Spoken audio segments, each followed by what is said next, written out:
Exam preparation tips సిరీస్లో ఈరోజు నేను చెప్దామనుకున్న టిప్ ఏంటంటే, మన ఎగ్జామ్ ప్రిపరేషన్ని ఎలా మానిటర్ చేయాలి, ప్రోగ్రెస్ని ఎలా మనం గౌస్ చేయాలి, తద్వారా ప్రిపరేషన్లో చేంజెస్ ఎలా చేసుకోవాలి.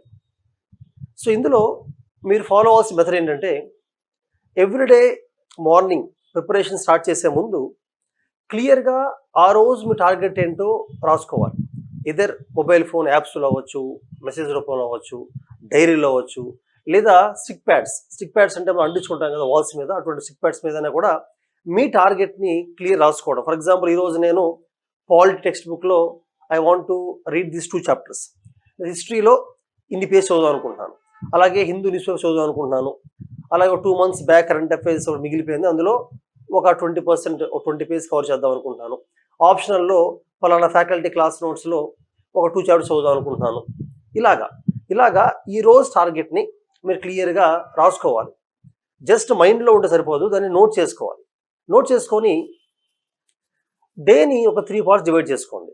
ఫర్ ఎగ్జాంపుల్ మధ్యాహ్నం దాకా ప్రిపరేషన్ స్టార్ట్ చేసే మార్నింగ్ మధ్యాహ్నం దాకా చదివిన తర్వాత ఆఫ్టర్నూన్ మళ్ళీ ఒకసారి సేమ్ డైరీ ఓపెన్ చేసి ఈ first part of the day afternoon దాకా ఏం చదివారు అంటే ఆ ఆఫ్టర్నూన్ దాకా ఏం చదివారో నోట్ చేసుకోండి.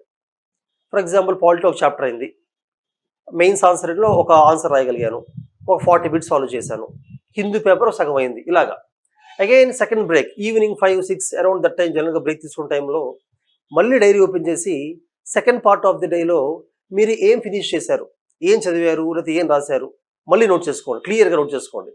ఆ నోట్ చేసుకున్న టైం మ్యాక్సిమం మీకు పట్టేది 5 minutes, అది పెద్ద టైం వేస్ట్ కూడా ఏం కాదు. అలాగే night before you go to the bed, night పడుకునే ముందు కూడా థర్డ్ టైం మళ్ళీ ఒకసారి డైరీ ఓపెన్ చేసి ఈ థర్డ్ పార్ట్ ఆఫ్ ది డేలో ఏం చదివారు, ఏం ఫినిష్ చేశారు రాసుకోండి. సో ఇలాగ డేలో 3 times రాసుకోండి. మార్నింగ్ ఏమో టార్గెట్ రాసుకోండి, లంచ్ టైం ఒకటి, ఈవినింగ్ టైం ఒకటి, నైట్ ఒకసారి రాసుకొని ఓవరాల్గా ఆ రోజు మీరు ఫిక్స్ చేసుకున్న టార్గెట్ని రీచ్ అయ్యారా లేదో అనేది మెజర్ చేసుకుంటూ ఉండండి. ఒక 3 to 4 days తర్వాత ఎవ్రీ 3 to 4 days తర్వాత అబ్జర్వ్ చేస్తుండండి. మీ టార్గెట్స్ని రీచ్ అవ్వగలుగుతున్నారో అవ్వలేకపోతున్నారో అబ్జర్వ్ చేయండి. ఫర్ ఎగ్జాంపుల్ మీరు పెట్టుకున్న టార్గెట్లో దగ్గర దాకా వస్తుంటే ఓకే, కానీ టార్గెట్లో 50% 60% మాత్రం ఫినిష్ చేయగలుగుతున్నారనుకోండి, మీరు పెట్టుకున్న టార్గెట్లో మేజర్ పార్ట్ని ఫినిష్ చేయలేకపోతున్నారనుకోండి, ఖచ్చితంగా మీ టార్గెట్స్ రియలిస్టిక్ కాదు అని అర్థం. అప్పుడు మీరు ఏం చేయాలంటే టార్గెట్స్ని తగ్గించుకోవాలి. లేకపోతే ఏమవుతుందంటే ప్రతిరోజు మీరు నిద్రపోయే ముందు టార్గెట్ రీచ్ అవ్వలేకపోయాను అంటే ఒక ఫెయిల్యూర్లా ఫీల్ అవుతుంటారు, డిజెక్టెడ్గా ఫీల్ అవుతుంటారు, డిసప్పాయింట్ అవుతుంటారు. అటువంటి డిసప్పాయింట్మెంట్ని క్యారీ చేయడం అనేది ప్రిపరేషన్ మంచిది కాదు. జనరల్గా ఒక హ్యాపీనెస్తోనే you have to go to the bed generally. కాబట్టి టార్గెట్స్ని తగ్గించుకోవడం చాలా ఇంపార్టెంట్. రియలిస్టిక్గా మీ కెపాసిటీ బట్టి టార్గెట్స్ని తగ్గించుకొని ఒక ఫ్యూ వీక్స్ తర్వాత మీరు ఆ స్టేజ్ రీచ్ అవుతారు. ఈ స్టేజ్ కంటే మీ కెపాసిటీ మీకు తెలుస్తుంది, టార్గెట్ కూడా దాని ప్రకారంగానే పెట్టుకుంటారు, ఫినిష్ చేస్తుంటారు. అలా ఫినిష్ చేసినప్పుడు you'll sleep with happiness, which is very important. అది ఒక కేటగిరీ ఆఫ్ పీపుల్.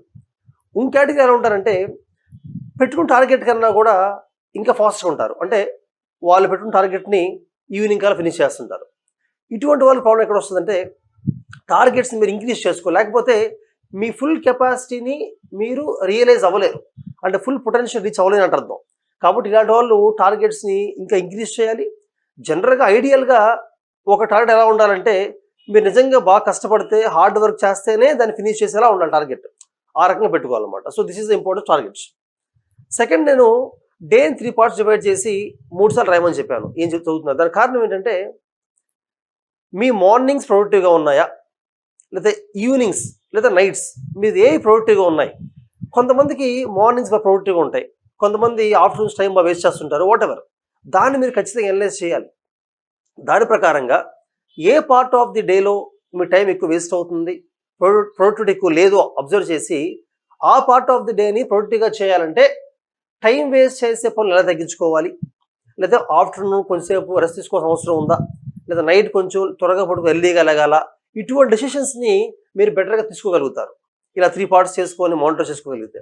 సో అది చాలా ఇంపార్టెంట్. అలాగే ఈ టార్గెట్స్ని కానీ మార్నింగ్స్ లేదా ఆఫ్టర్నూన్స్ ఈవినింగ్స్ మీరు ఏం రాశారు రాసుకోవడం కానీ దాని ఇంపార్టెన్స్ ఏంటంటే మనం ఏదైనా నోట్ చేసుకొని దాన్ని అబ్జర్వ్ చేస్తేనే బెటర్గా ముందుకెళ్ళగలుగుతాం.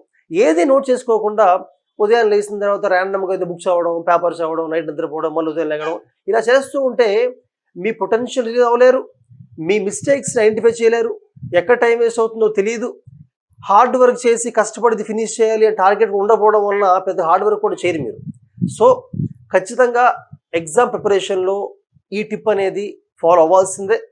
ఇలా అయితేనే తక్కువ టైంలో ఒక 1 year 1.5 yearలోనే సిలబస్ మొత్తం ఫినిష్ చేయగలుగుతారు, ఇంక్లూడింగ్ ఆప్షన్లు అవ్వచ్చు, ఏదైనా అవ్వచ్చు, ఎగ్జామ్ క్రాక్ చేయగలుగుతారు. అలాగే ఎవ్రీ ఫ్యూ వీక్స్ తర్వాత మీ టార్గెట్స్ చూస్తున్నప్పుడు మీకు అర్థమవుతుంటుంది, ఓకే డైలీ పేపర్ చదువుతున్నాను, ఆప్షన్ల పైన నేను టైం స్పెండ్ చేస్తున్నాను, జనరల్ స్టడీస్కి ఇంత టైం కేటాయిస్తున్నాను, బట్ ఎగ్జామ్ ప్రాక్టీస్ చేయట్లేదు అని చెప్పి తర్వాత ఏం చేస్తారంటే మీ టార్గెట్స్లోనే డైలీ 50 బిట్స్ సాల్వ్ చేయాలనో, ఒక 5 మెయిన్స్ క్వశ్చన్స్ రాయాలనో ఆ టార్గెట్స్ మార్చుకుంటూ ఉంటారు. సో ఒక 3-4 months తర్వాత మీ బుక్ డైలీ చూసినప్పుడు, డైలీ తిప్పుతున్నప్పుడు మీకు అర్థమవుతుంటుంది ప్రొడక్టివిటీ ఎలా పెరిగింది, ఎక్కడ మీరు కట్ డౌన్ చేయగలిగారు, ఎక్కడ ఇంక్రీజ్ అవ్వగలిగారు, వీక్నెస్ ఐడెంటిఫై చేయగలిగారు, మీ స్ట్రెంగ్స్ ఏంటి తెలుస్తుంటాయి. ఎప్పుడైతే రికార్డెడ్ ఫార్మాట్లో ఏమీ లేదో, ర్యాండమ్గా గాల్లో మీరు చదువుతూ ఉంటారో అసలు మీ గురించి మీకు ఎప్పుడు తెలియదు, దానివల్ల మీ ఇంప్రూవ్మెంట్ ఎలా అవ్వాలో కూడా మీరు ఐడెంటిఫై చేయలేరు. So follow this tip, it's very important. All the best.